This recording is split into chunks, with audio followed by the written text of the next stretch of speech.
Hello साथियों, कैसे हो आप सभी। मैं विक्रम और आज हम यहाँ से पढ़ने वाले हैं रक्त को पढ़ने वाले हैं। बहुत सा सुंदर सा टॉपिक है और उससे जुड़ी हुई सभी मॉडरेट क्वेश्चनों के साथ हम इस टॉपिक को यहाँ पढ़ने वाले हैं। इससे जुड़ी हुई सभी बातों को हम यहाँ से पढ़ने वाले हैं। मेरे साथ एक खुशी के साथ एक ऊर्जा युक्त बन के आप वीडियो के एंड तक बने रहिएगा, जिससे कि टॉपिक से रिलेटेड सभी बातों को मैं आपके साथ शेयर कर सकूं। और यदि एग्जाम में यदि यहाँ से क्वेश्चन पूछा जाए तो क्वेश्चन भी आप विद इन सेकेंड ही सही कर सकते हैं। चलिए दोस्तों, टॉपिक की ओर बढ़ते हैं। जैसा कि 1 नंबर का क्वेश्चन हमें दिया गया है और इस 1 नंबर के क्वेश्चन में हमें सबसे पहले बात बतानी होगी कि निम्नलिखित में से किसने रक्त परिसंचरण तंत्र की खोज की थी। CHSL के पेपर में यहां से क्वेश्चन भी देखने को मिला था 2019 में। इसमें बात हमें ऐसे बतानी थी, परिसंचरण तंत्र। इस परिसंचरण तंत्र की खोज सबसे पहले किस वैज्ञानिक ने की थी? तो वह वैज्ञानिक था कौन सा? William Harvey. विलियम हार्वे नामक वैज्ञानिक ने सबसे पहले रक्त परिसंचरण तंत्र की खोज की थी, जिसमें हम रक्त, हृदय और रक्त वाहिनियों को पढ़ते हैं। मतलब परिसंचरण तंत्र में हम 3 बातों को पढ़ते हैं। एक तो हम किसको पढ़ते हैं? ब्लड को पढ़ते हैं, यानी कि रक्त को पढ़ते हैं। एक हम हार्ट को पढ़ते हैं, यानी कि हृदय को पढ़ते हैं। एक रक्त वाहिकाएं या रुधिर वाहिकाएं होती हैं, उनको पढ़ा जाता है।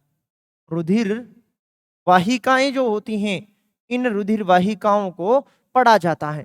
इन तीनों टॉपिकों को हम आगामी आने वाले दिनों में भी यहाँ से डिस्कस करने वाले हैं। जैसा कि सबसे पहले हमने ब्लड के बारे में उठाया यहाँ से, जैसे ब्लड पूरा होता है वैसे हम हार्ट यानी कि हृदय से संबंधित बातों को यहाँ से पढ़ेंगे। तो सही जवाब 1 नंबर के क्वेश्चन का आप जान ही पाए होंगे। इसी प्रकार अगले प्रश्न की तरफ बढ़ते हैं। जैसा कि हमें अगले प्रश्न में पूछा गया है कि रक्त होता है, रक्त क्या होता है, ऐसी बात हमें यहां से बतानी होगी। मानव शरीर में देखो कोशिकाएं जो होती हैं, यानी कि जो सेल जो होती हैं, ये सेल मिलकर क्या बनाती हैं? उत्तक का निर्माण करती हैं। उत्तक मिलकर किसका निर्माण करती हैं? अंग का निर्माण करती हैं। अंग मिलकर किसका निर्माण करती हैं?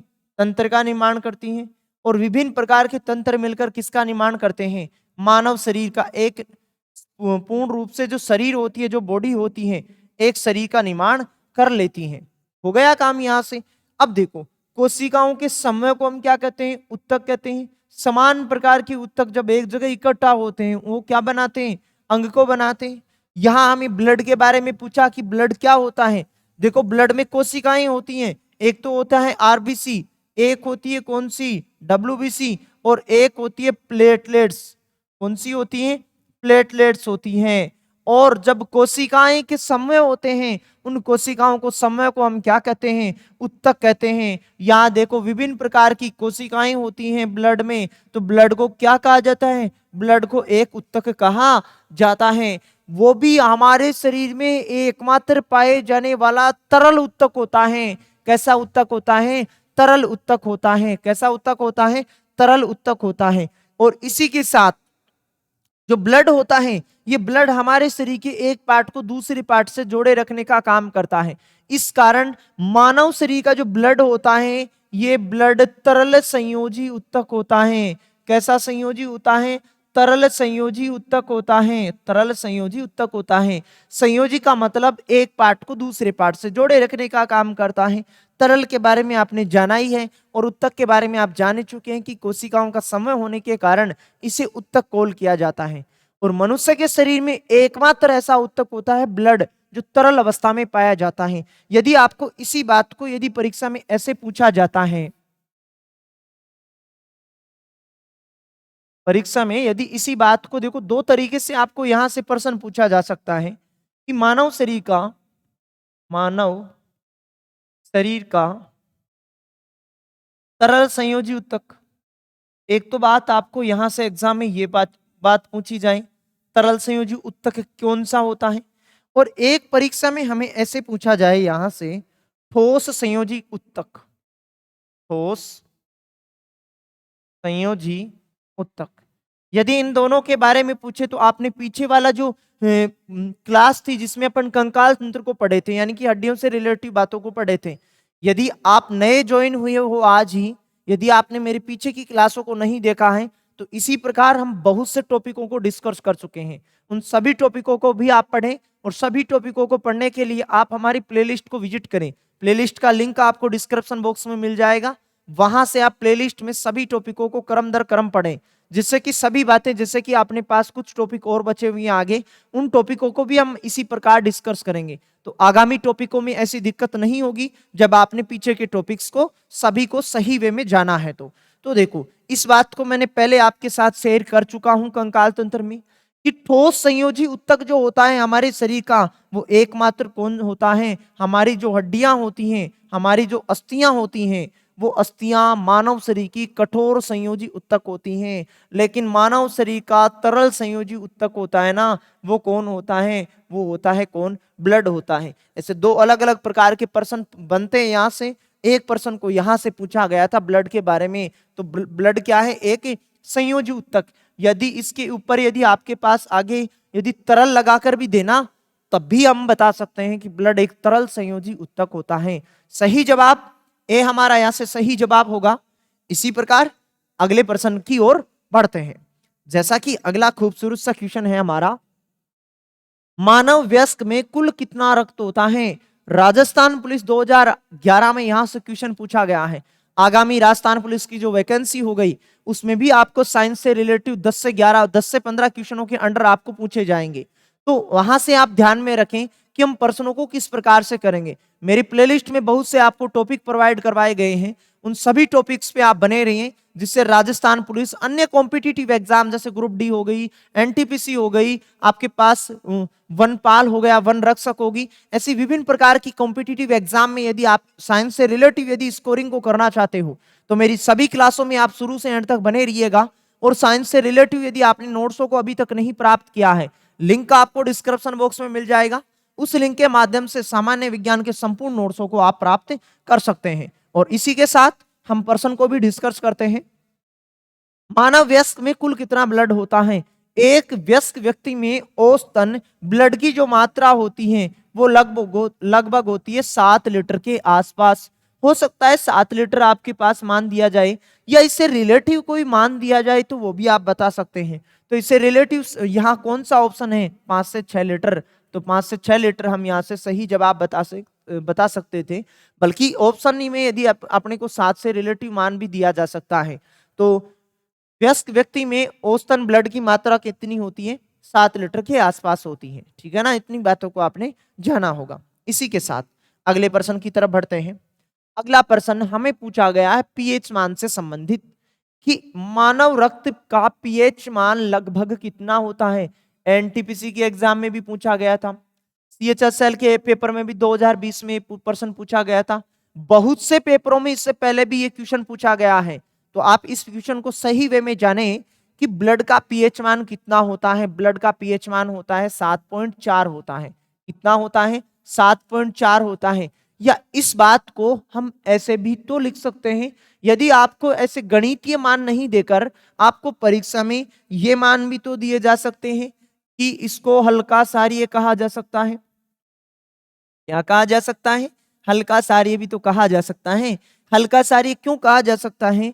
क्योंकि पीएच स्केल जिसने सोरेनसन को खोजा, सोरेनसन ने जिसे खोजा था, इसमें देखो एक तो होता है 7, इसका विस्तार होता है 0 से 14 अंक होता है। 0 से 7 के मध्य वाला जो मान होता है उसे तो कहते हैं अम्लीयता का। 7 से 14 तक होता है उसे क्या कहते हैं? सारीय कहते हैं। 7 के जो जितना नजदीक मान होता है अम्लों में, उसे तो कहते हैं अपन क्या? दुर्बल अम्ल। क्या कहते हैं? दुर्बल अम्ल कहते हैं। 7 के नजदीक यदि सारीय वाली प्रॉपर्टी में होता है तो उसको कहते हैं अपन क्या? हल्का सारीय या दुर्बल सारीय कहा जाता है। तो ब्लड का पीएच मान कितना होता है? 7.4, मतलब 7 के नजदीक होगा। तो इस कारण हम ब्लड को दुर्बल सार या हम क्या कह सकते हैं? इसे हल्का सारीय भी कॉल कर सकते हैं। तो सही जवाब दोनों ही आप जान सकते हैं। कोई जरूरी नहीं कि आपको 7.4 ही परीक्षा में लिखा हुआ मिल सकता है, आपको लिखा हुआ मिल सकता है, दुर्बल सार भी लिखा हुआ मिल सकता है। जान पाए होंगे सही जवाब ए। चलिए अगले प्रश्न की तरफ बढ़ते हैं। जैसा कि हमें अगले प्रश्न में दिया गया है कि किसी एक सामान्य व्यक्ति के रक्त का पीएच स्तर क्या होता है? ये हमने पढ़ा है कि ब्लड का पीएच मान कितना होता है? 7.4 होता है। कितना होता है? 7.4 होता है। लेकिन अब देखो यहाँ 7.4 हमें ऑप्शन में नहीं मिल रहा था, तो आपको बहुत बार इस चीज को नोट करवाया हूं मैंने कि 7.4 आप जानते हो ब्लड का पीएच मान होता है, हो सकता है आपको 7.4 से संबंधित कोई मान मिल जाए। तो ऐसा ही हमें यहाँ ऑप्शन में मिल रहा था, ये देखो ये रहा 7.3 से 7.4। तो सही जवाब कौन सा होता? सी हमारा यहाँ से सही जवाब होगा कि 7.3 या इससे रिलेटिव क्या 7.4 आपको लिखा हुआ मिल सकता है। सही जवाब 5वें नंबर के क्वेश्चन का सी होता। और ऐसा आप जानते ही हैं कि ब्लड का पीएच मान कितना होता है 7.4। हो सकता है आपको परीक्षा में 7.4 ऑप्शन में नहीं देकर आपको दिया जा सकता है कुछ इस प्रकार का मान, तो 7.4 दे या आपके पास इससे संबंधित कोई मान दे, जैसा कि हमें सी ऑप्शन में यहां से मिल रहा था। और ये देखो एनटीपीसी के एग्जाम में प्रश्न पूछा गया है और ब्लड से 100% आप जैसे आगामी एग्जाम लगने वाली है, ग्रुप डी की भी लगने वाली है, एनटीपीसी की पेपर भी लगने वाले हैं, ब्लड से रिलेटिव ऐसी कोई सी भी एग्जाम नहीं बचती जहां से आपको एग्जाम में क्वेश्चन नहीं पूछा जाता है। तो ब्लड के टॉपिक को बेहतर बनाने के लिए आप मेरे सभी पार्टों में बने रहिएगा और इसकी पीडीएफ भी आप प्राप्त कर सकते हैं। आप हमारे टेलीग्राम चैनल को ज्वाइन करें, लिंक आपको डिस्क्रिप्शन बॉक्स में मिल जाएगा, वहां से आपको यहाँ इसकी टॉपिक से रिलेटेड पीडीएफ भी आपको वहां से प्राप्त हो जाएगी। चलिए अगले प्रश्न को देखते हैं। जैसा कि अगले प्रश्न में दिया गया है मानव रुधिर का पीएच है, मानव रुधिर का पीएच क्या है? अब हमें यहां से बताना था। देखो पिछले 3 क्वेश्चन हम इसी से संबंधित पढ़ते आ रहे हैं कि मानव रक्त का पीएच मान हमने किया कितना 7.4 होता है। ऑप्शन कुछ अलग अलग थे, यहाँ परीक्षाओं में अलग अलग परीक्षाओं में पूछे गए थे।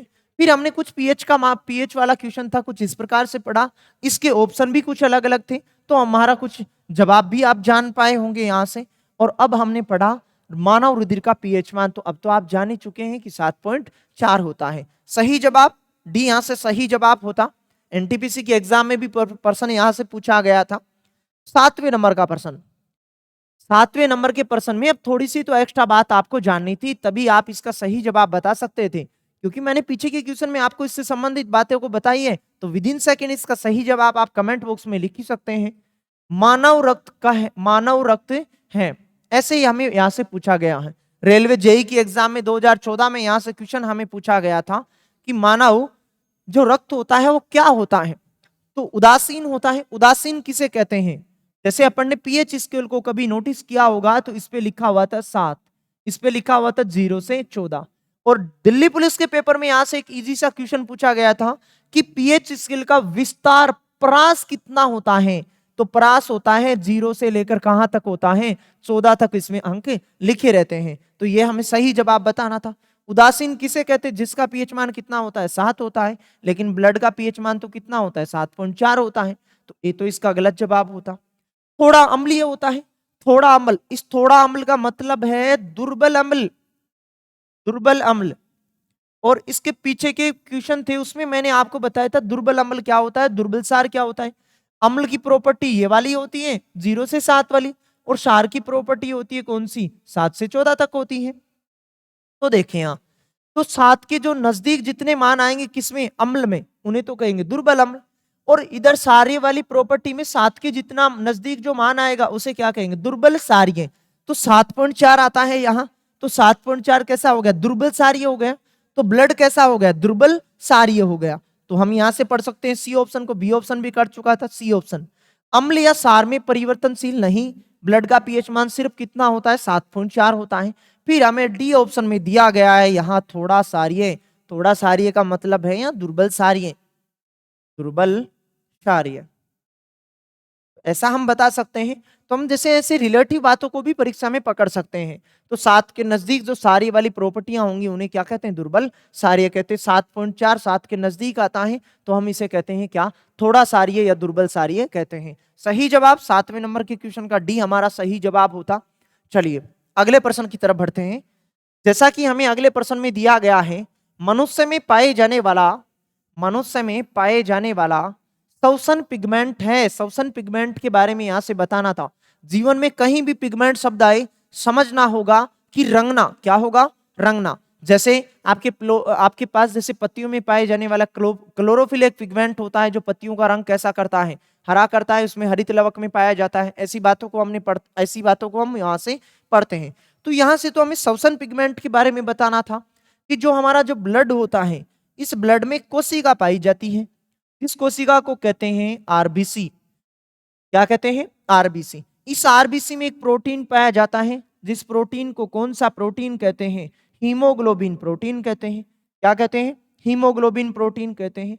और ये हीमोग्लोबिन जो होता है, ये आरबीसी का रंग लाल या ब्लड का रंग लाल, आपको परीक्षा में यदि ऐसी बातें पूछी जाती है ना कि ब्लड का रंग लाल किसके कारण होता है? हीमोग्लोबिन के कारण। लेकिन जमाने के रहते हुए आपको परीक्षा में यह बात भी पूछी जा सकती है कि आरबीसी का रंग किसके कारण होता है, क्योंकि ये तो आप ऐसे जनता को, पूरी जनता को इस बात का तो मालूम है कि ब्लड का रंग लाल किसके कारण होता है, किसके कारण? हीमोग्लोबिन के कारण। लेकिन यदि परीक्षा में कभी ऐसे आ गया ना आरबीसी का रंग किसके कारण होता है, तब थोड़ी सी समस्या हो जाएगी, तब ब्रेकर आ जाएगा आपके पास। तो ब्रेकर का काम अब आगे नहीं होना चाहिए। हीमोग्लोबिन के कारण आरबीसी का रंग लाल होता है। आरबीसी किस में पाई जाती है? ब्लड में पाई जाती है। तो ब्लड का रंग लाल भी किसके कारण होता है? हीमोग्लोबिन के कारण ही होता है। और जो हीमोग्लोबिन होता है, ये हीमोग्लोबिन का यदि हम संधि विच्छेद करते हैं तो एक तो बनता है हीम शब्द और दूसरा बनता है ग्लोबिन शब्द। क्या बनता है? ग्लोबिन शब्द बनता है।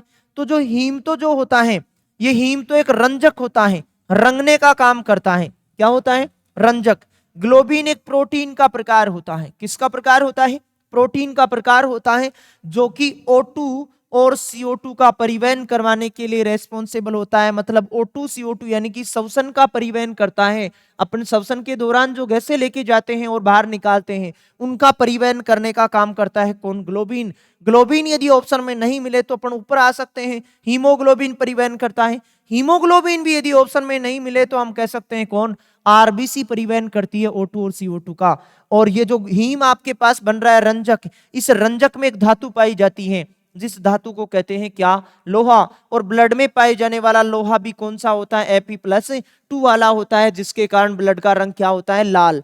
तो लोहे तत्व के कारण ब्लड का रंग लाल होता है। यदि लोहे तत्व आपको ऑप्शन में नहीं दिया जाए तो हीमोग्लोबिन के कारण हमारा ब्लड का रंग लाल होता है।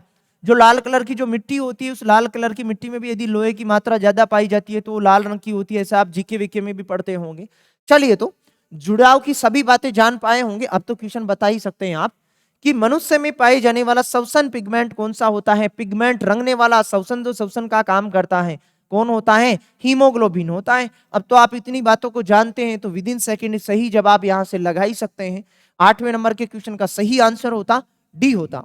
चलिए, 10वें नंबर के प्रश्न में हमें यहां से पूछा गया है, पुरानी और नष्ट लाल रक्त कणिकाएं कहां नष्ट हो जाती हैं? पुरानी जो आरबीसी होती हैं, वो पुरानी आरबीसी कहां नष्ट होती हैं, ऐसे हमें यहां से बताना था। तो जो पुरानी जो आरबीसी होती हैं, वो कहां नष्ट होती हैं? प्लीहा में नष्ट होती हैं। कहां नष्ट होती हैं? प्लीहा में नष्ट होती हैं। इसी कारण आरबीसी का कब्रिस्तान प्लीहा को ही कहते हैं। किसको कहते हैं? प्लीहा को कहते हैं। चाहे तो आप जहां से पढ़ रहे होंगे वहां आप लिख भी सकते हैं इस बात को कि आरबीसी का कब्रिस्तान भी कहा जाता है। कब्रिस्तान भी कहा जाता है। और जितनी भी जो आरबीसी होती हैं, ये आरबीसी प्लीहा में वेटिंग लिस्ट में लगी रहती हैं, मरने के लिए लाइन में लगी रहती हैं। जैसे मान लो आरबीसी का जीवन काल कितना होता है? 120 होता है। तो कुछ आरबीसी ऐसी होती है, उनका 120 वाला जो दिन हो रहा है, आज पूरा हो रहा है, तो ये प्लीहा के पास ऐसे लाइन में लग जाती हैं, ऐसे लाइन में लग जाती हैं। इसी समय यदि हमारे ब्लड को अचानक किसी कारणवश ब्लड की आवश्यकता पड़ गई तो संकेत कहां आता है? प्लीहा के पास आता है। और प्लीहा जो आरबीसी जो लाइन में लगी रहती हैं, उन आरबीसी जो लाइन में लगी रहती है, उनको वापस शरीर में भेजता है कि कुछ आप एक आध दिन के लिए और काम करके आओ। इस कारण प्लीहा को ब्लड बैंक ऑफ बॉडी भी कहा जाता है। ब्लड बैंक ऑफ बॉडी भी इसे ही कहा जाता है। कब्रिस्तान भी प्लीहा को ही कहा जाता है। ब्लड बैंक बॉडी भी किसको कहा जाता है? प्लीहा को कहा जाता है। अचानक ब्लड की आवश्यकता पड़ने पर प्लीहा ही उस ब्लड की पूर्ति करता है। इस कारण ब्लड बैंक ऑफ बॉडी से कहते हैं। कब्रिस्तान क्यों कहते हैं? क्योंकि जो आरबीसी जो होती है, इस आरबीसी की मृत्यु कहां होती है? प्लीहा में होती है। सही जवाब 9 नंबर के क्वेश्चन का सही जवाब होता क्या? ए हमारा यहां से सही जवाब होता। एसएससी की एग्जाम में यहां से इस प्रकार का क्वेश्चन भी आपको पूछा गया था। चलिए, तो अगला प्रश्न है, रक्त का कौन सा घटक भोजन, CO2 और नाइट्रोजन कचरे का परिवहन करता है? कचरे का परिवहन करता है। तो देखो, जो ब्लड होता है ना, हमारा ब्लड दो चीजों से मिलकर बना होता है। हमारा जो ब्लड जो होता है, ये ब्लड दो चीजों से मिलकर बना होता है। एक तो होता है कौन? प्लाज्मा, और एक होता है कौन, रक्त कोशिकाएं। रक्त कोशिकाएं, रक्त कोशिकाएं। कोशिकाएं तीन प्रकार की होती हैं, एक तो होती है आरबीसी, एक होती है डब्ल्यूबीसी, और एक होती है कौन सी, बिंबाणु, या जिसे क्या कहते हैं, प्लेटलेट्स कहा जाता है। लेकिन जो प्लाज्मा जो होता है, इस प्लाज्मा का काम होता है जितने भी टॉक्सिक जो पदार्थ हो गए ब्लड में, कोई भी आपके पास हानिकारक जो पदार्थ हो गया, यानी कि हमारे शरीर में एक स्थान से दूसरे स्थान तक जो पहुंचाने का जो काम करता है, यानी कि किसी भी चीज को, जैसे कि मान लो आपके दर्द मान लो यहां हो रहा है, डॉक्टर इंजेक्शन यहां लगाता है, ये यहां वाली चीज यहां जो पहुंच रही है ना, वो किसके द्वारा पहुंचती है, वो प्लाज्मा पहुंचाता है। कौन पहुंचाता है, प्लाज्मा।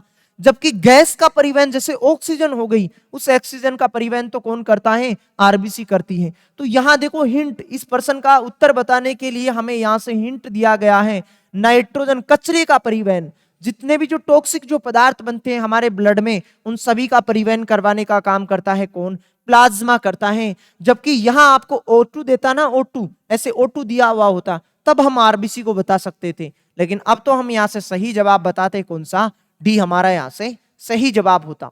चलिए बाकी के बारे में भी हम जान सकते हैं। यहां से आरबीसी जो होती है, लाल रुधिर कणिकाएं, इसे आरबीसी कहा जाता है। सफेद रक्त कणिकाएं, इसे डब्ल्यूबीसी कहा जाता है।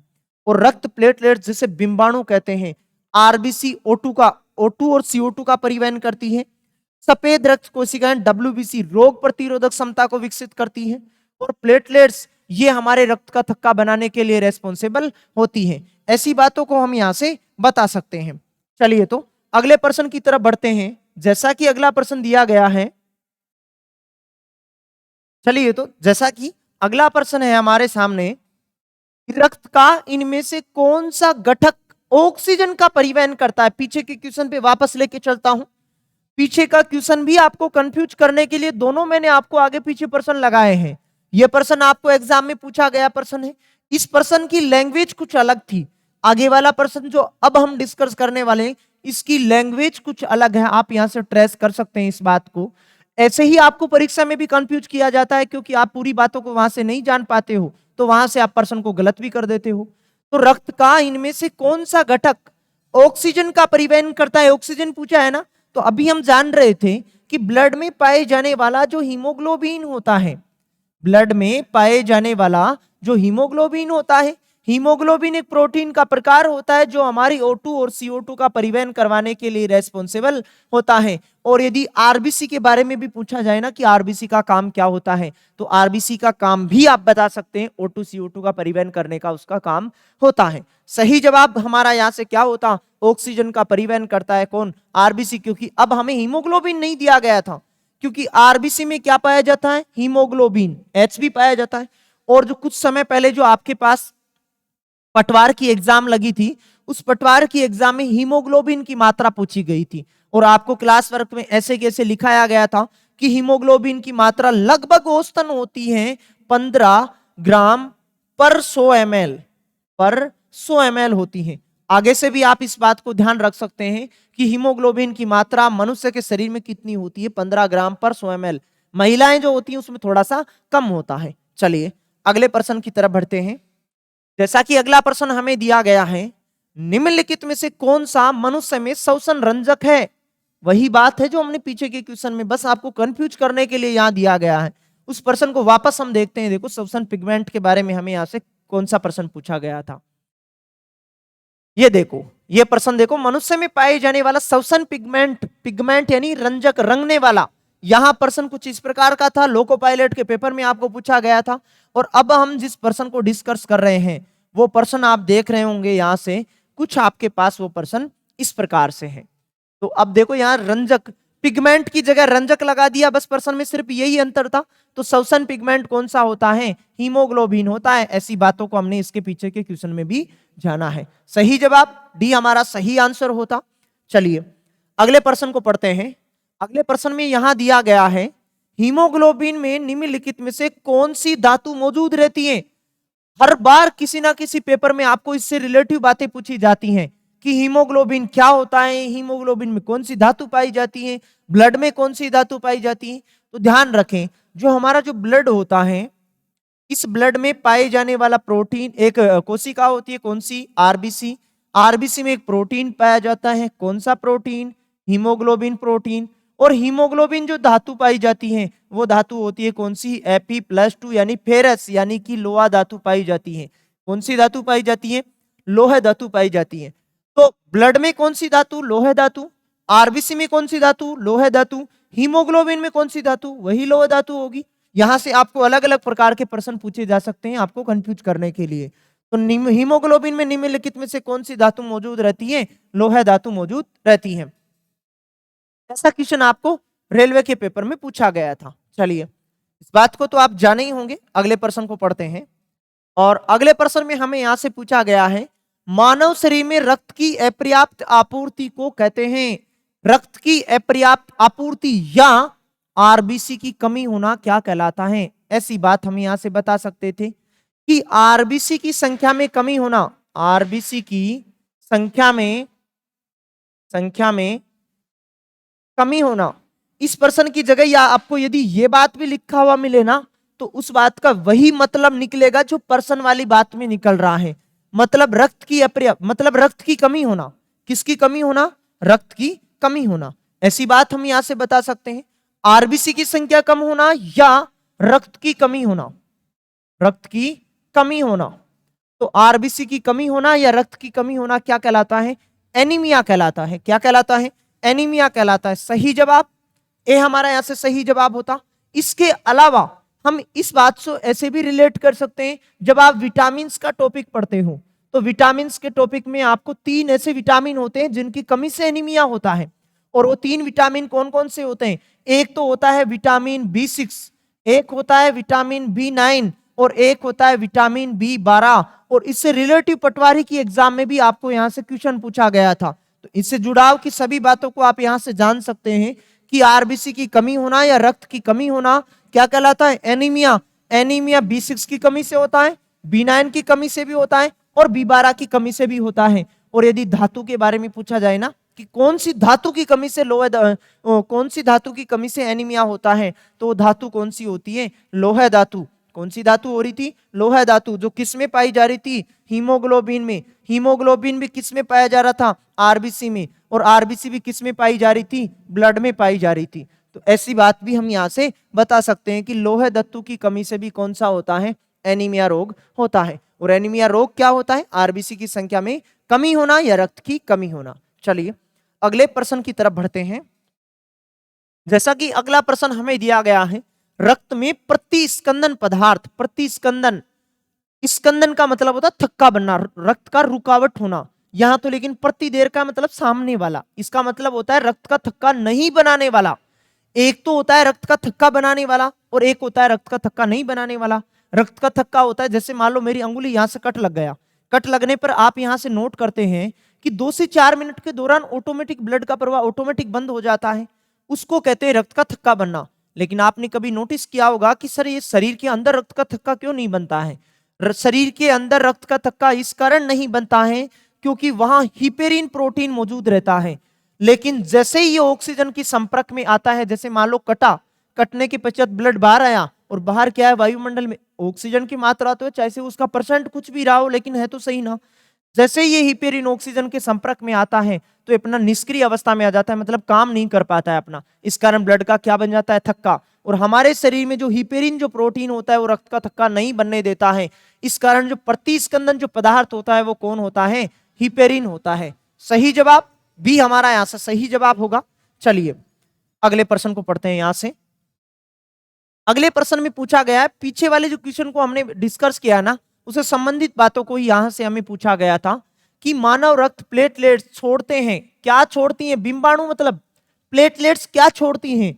जो रक्त का थक्का बनाने में मौजूद करता है। अभी अपन कुछ समय पहले ऐसे पढ़े कि रक्त का थक्का नहीं बनाने वाला प्रोटीन कौन सा था? हिपेरिन। अब तो हमें यहां से बताना कि बिंबाणु प्लेटलेट्स, ब्लड में पाई जाने वाली एक कोशिका होती है बिंबाणु, और ये बिंबाणु क्या छोड़ती हैं जिसके द्वारा रक्त का थक्का बनता है? ये 2 प्रोटीन छोड़ती हैं। कौन कौन सी प्रोटीन? एक तो होता है फाइब्रिनोजन, फाइब्रिनोजन, एक तो फाइब्रिनोजन प्रोटीन होता है और एक होता है प्रोथ्रोम्बिन प्रोटीन। ये दोनों के दोनों जो प्रोटीन होते हैं वो रक्त का थक्का बनाने का काम करते हैं, रक्त का थक्का बनाने का काम करते हैं। बहुत बार परीक्षा में पूछा गया है कि रक्त का थक्का कौन सी कोशिका बनाती है? बिंबाणु कोशिका बनाती है। कौन से प्रोटीन बनाते हैं? एक तो फाइब्रिनोजन प्रोटीन बनाता है, एक बनाता है कौन सा? प्रोथ्रोम्बिन प्रोटीन बनाता है। और ये दोनों के दोनों प्रोटीन का काम आप जान ही चुके हैं कि किसका काम करते हैं? रक्त का थक्का बनाने का काम करते हैं।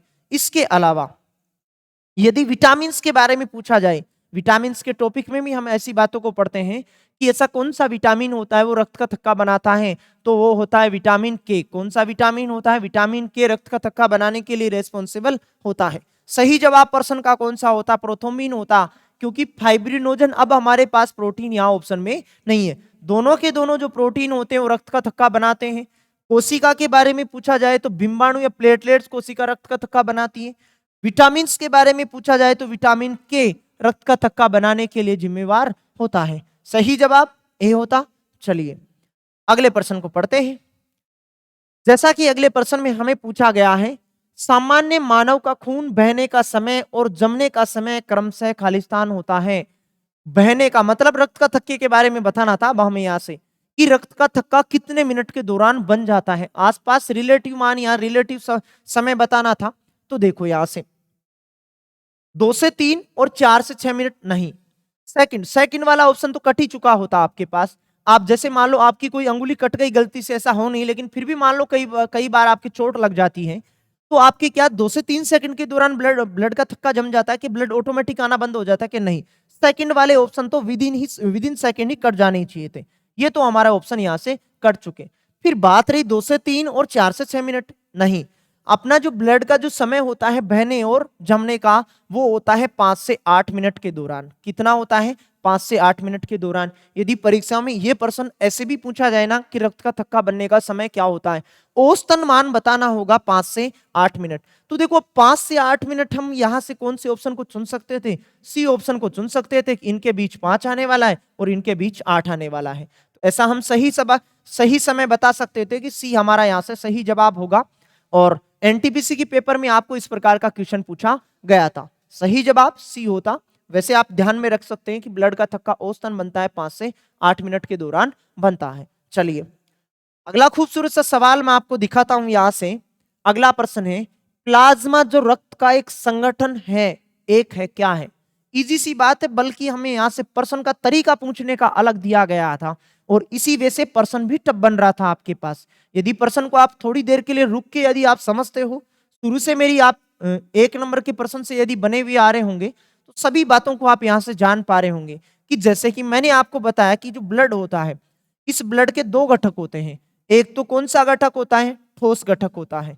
और एक ब्लड का कौन सा घटक होता है? तरल घटक होता है, मतलब तरल भाग होता है।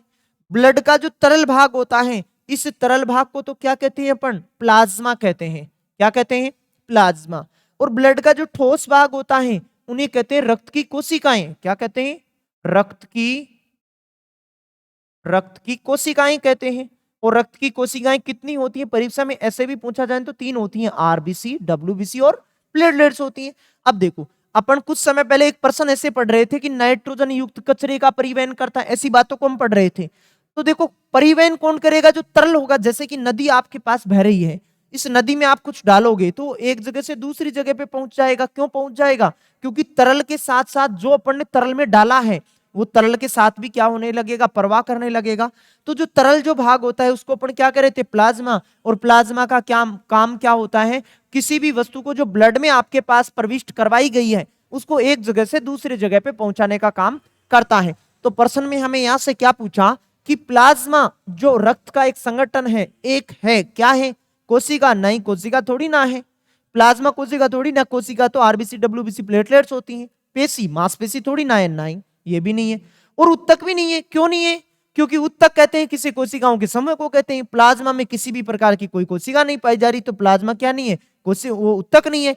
हम उत्तक कह सकते हैं किसको? यहां से जो रक्त कोशिकाओं के जो समूह होता है उसको हम उत्तक कह सकते हैं। और यहां से आपका सही जवाब था कौन सा? द्रव। तो अब तो ऑप्शन कटने के आधार पर भी आप सही जवाब लगा सकते हो। यदि परीक्षा में आप किसी प्रश्न का जवाब बताने में यदि आप असमर्थ हो तो आप ऑप्शनों को काटें यहाँ कि आपके पास कौन कौन से ऑप्शनों के बारे में आप जानते हो कि कौन कौन सा ऑप्शन इस प्रश्न का सही जवाब नहीं हो सकता है। तो ये 3 ऑप्शन सही जवाब नहीं हो सकते हैं। बाकी सही जवाब होता कौन सा? द्रव। बाकी हम यहां से भी जाना है तरल, तरल को अपन द्रव के नाम से जानते हैं, नाम से जानते हैं, द्रव के नाम से जानते हैं। तो ऐसा हम यहां से बता सकते थे। चलिए 18वें नंबर के क्वेश्चन का आप सही जवाब जान पाए होंगे। चलिए अगला जो खूबसूरत सा क्वेश्चन है वो है, देखो क्या, एक स्वस्थ मानव के शरीर में रक्त की कुल कितनी मात्रा होती है? तो देखो अपन ने कुछ समय पहले ऐसे पढ़ा था कि ब्लड की कुल मात्रा कितनी होती है, लगभग कितनी होती है, 5 से 7 लीटर होती है। लेकिन अपन ने तो लीटर में जाना था उस बात को कि लीटर में ऐसा सब होता है। लेकिन यहाँ तो परीक्षा वाला हमें कंफ्यूज करने के लिए परसेंट की मात्रा दी गई है। यदि परसेंट में यदि ब्लड की मात्रा पूछी, लीटर में पूछे तो आप 5 से 7 लीटर उसको बता सकते हैं। लेकिन यदि इसी बात को यदि आपको परीक्षा में परसेंट के वे से यदि पूछा जाता है तो एक स्वस्थ वयस्क मनुष्य में ब्लड की परसेंट में मात्रा होती है लगभग 7 से 8% होती है। लीटर में पूछा जाए तो 5 से 7 लीटर होता है, परसेंट में यदि पूछा जाए तो 7 से 8 लीटर होता है। और शरीर के हिस्से के बारे में पूछा जाए तो 1/13 हिस्सा होता है, 1/13 हिस्सा होता है। मतलब हमारे शरीर के यदि बराबर 13 टुकड़े यदि कर दिए जाएं तो उनमें एक टुकड़े के बराबर तो ब्लड रखा जाएगा। तो ब्लड 1/13 हिस्से का निर्माण करता है, 7 से 8% पाया जाता है, 5 से 7 लीटर पाया जाता है परसेंट में। अब तो ऑप्शन ही कट गए थे। यदि आप इतनी बात को जानते हैं ना, 7 से 8%, अब तो ऑप्शन ही कट रहे हैं ना। तो 10% आएगा, 25% तो कतई नहीं आने वाला है। अब सही जवाब या तो क्या होता, डी होता, या क्या होता, सी होता। मैंने यहाँ आपको क्या बताया है, 7 से 8%, 5 के बारे में थोड़ी ना कहा है। तो सही जवाब आप लगा सकते थे कौन सा, सी आप यहां से सही जवाब लगा सकते थे। इस प्रकार का क्वेश्चन आपको रेलवे की एग्जाम में पूछा गया था। आगामी जो रेलवे के पेपर में वहां भी आपको इसी प्रकार के क्वेश्चन पूछे जाएंगे, क्योंकि ब्लड एक ऐसा टॉपिक होता है बायोलॉजी का, वहां से परीक्षा के लिए मैटर नहीं करता कि परीक्षा कौन से वे की है, मतलब किस स्तर की है, उसके लिए मैटर नहीं करता है। ब्लड एक ऐसा टॉपिक होता है जनरल जो आपको सभी एग्जामों में पूछा जाता है। और यदि ब्लड की यदि आपने सभी क्लासों में शुरू से एंड तक बने रहोगे तो ब्लड के क्वेश्चन को आप छूके ही कर सकते हैं। तो आप इन बातों को, अब तक की बातों को आपने जाना होगा। और सामान्य विज्ञान की यदि आप नोट्स प्राप्त करना चाहते हैं तो अभी तक यदि आपने नोट्सों को प्राप्त नहीं किया है, डिस्क्रिप्शन बॉक्स का सहारा लें। डिस्क्रिप्शन बॉक्स में सबसे ऊपर की तरफ जो लिंक दिया गया है वो पीडीएफ का लिंक है, और उस लिंक के माध्यम से आप सामान्य विज्ञान के संपूर्ण नोट्सों को भी आप प्राप्त कर सकते हैं। चलिए इसी अगले प्रश्न की तरफ बढ़ते हैं। जैसा कि 20वें नंबर के क्वेश्चन में हमें दिया गया है कि वयस्क मानव में रुधिर की सामान्य मात्रा होती है, सामान्य मात्रा कितनी होती है? मैंने आपको ऐसे बताया कि लीटर में यदि पूछे तो 5 से 7 लीटर हमें बताना होगा। फिर यदि और हमें परसेंट के बारे में पूछा जाए तो परसेंट में 7 से 8% बताना होगा। हिस्से के बारे में पूछे तो हमारे शरीर के 1/13 हिस्से का निर्माण करता है कौन? ब्लड करता है। सीजीएल के पेपर में भी आपको 2013 में आपको इस प्रकार का क्वेश्चन पूछा गया था। एनटीपीसी 2016 में भी आप इन्हीं आंकड़ों के साथ प्रश्न पूछा गया था। तो देखो दो ऑप्शन तो राजी राजी कट गए हैं आपके पास, 4 वाला और 3 वाला। सही जवाब लगाते या तो 5 वाला लगाते या कौन सा लगाते, 6 वाला लगाते, 6 वाला लगा सकते हैं। तो अब देखो यहां से मैंने आपको क्या बताया, 5 और 7 लीटर होता है। जो औसतन जो मान हो गया वो कौन कितना हो गया, यहां से डी हो गया, ऐसा आप बता ही सकते हैं। अब तो रिलेटिव बातों को आप जान पाए होंगे। इससे के पीछे के क्वेश्चन में भी हमने इसी प्रकार की कुछ बातों को जाना है। परसेंट में पूछे तो 7 से 8% होता है, लीटर में पूछे तो 5 से 7 लीटर होता है। तो इस क्वेश्चन का आप सही जवाब आप यहां से बता ही पाए होंगे। इसी प्रकार दोस्तों आज की सीरीज के सभी क्वेश्चनों को हमने जाना है सही शब्दों में। और अभी तक आपने हमारे चैनल को सब्सक्राइब नहीं किया है तो चैनल को सब्सक्राइब करें। आप हमारा टेलीग्राम चैनल भी ज्वाइन करें। टेलीग्राम चैनल पे रोजाना बहुत सी क्यूज होती हैं, परीक्षा की दृष्टि से सभी क्यूज वो इंपॉर्टेंट हैं। वहां से इंपॉर्टेंट जो पीडीएफ होती हैं उन पीडीएफों को भी आपको वहां से अवेलेबल करवाया जाता है। तो आप हमारा टेलीग्राम चैनल ज्वाइन करें, लिंक आपको डिस्क्रिप्शन बॉक्स में मिल ही जाएगा। चलिए दोस्तों आज के लिए इतना ही, फिर मुलाकात करता हूं इस सीरीज के अगले वीडियो में। तब तक के लिए आप खुश रहिएगा। धन्यवाद।